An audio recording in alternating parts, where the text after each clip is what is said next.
Hey guys, what's up? So I was actually just looking at different belay devices lately.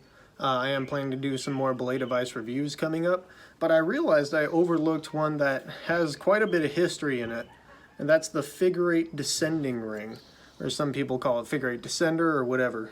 This was used in the time of the stitch plate and other devices like that way back in the day.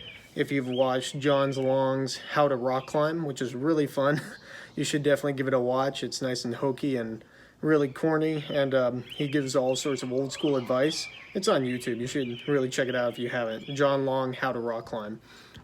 He talks about the figure-8 descending ring. However, the cool part about this is that these are still being made by companies. This is a more modern one. The older style are bigger for one thing, and then they're built a bit more round. This smaller style is definitely meant for accommodating smaller ropes, and you can see it has a bit of a taper here where it goes flat, and it's more round around here. Yes, these are made by Black Diamond. I don't know why I have one, but I just do. And so I'm going to talk about these things in a rock climbing context. People use figure-8s a lot in rope rescue and rope systems in general. Firefighters have been using figure-8s forever, as well as a lot of rescue teams will use rescue 8s, which they're a bit more bulky than usual figure-8s. They can do a bit more things. However, I'm going to talk about this as a rock climber because I'm not a rope rescue guy. I'm a rock climber. And really, what I have to say about this is these things are completely out of date. Nowadays, modern ATCs will do everything you need, and they don't come with as many drawbacks as the figure-8. I don't really see too many people out there climbing with this thing anymore, but basically it just makes a bunch of noise, and it's extra weight to pull up a climb, and it's less useful than plenty of other devices.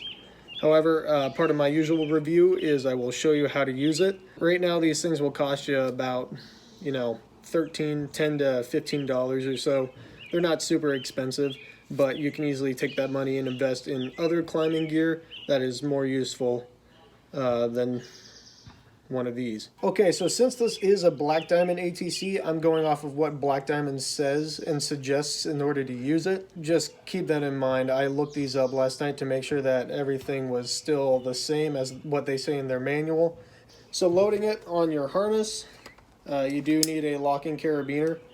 First thing I'm going to talk about is how to load it for belaying. And so what this company recommends, and what nearly any other company recommends, is this hole right here. You push your rope through it. I kind of grabbed a really fat old rope, but clip that into your locker, and then there you have it. So you use it pretty much just like a stitch plate. And so you can feed rope out, you can take rope in. If the climber falls, it just butts up against the carabiner, and then it's the same deal. The friction of the bend in the rope is enough to securely hold the climber.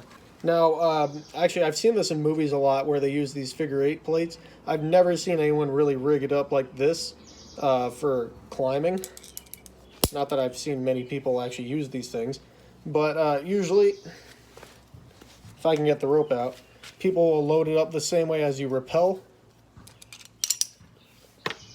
There you have it, and then just belay like this, which, as far as I can tell, really doesn't make much of a difference. The only sad part is when you, well, okay, that can happen. The rope can get pinched on itself, and that can make it real hard for you to pull rope out for your climber.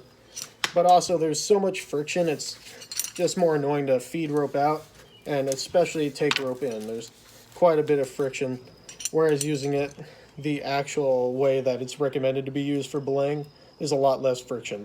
Also, this way will definitely twist your rope, especially if you're going back and forth, pulling rope in, feeding it out. Just by virtue of the design of the device, it will twist your rope.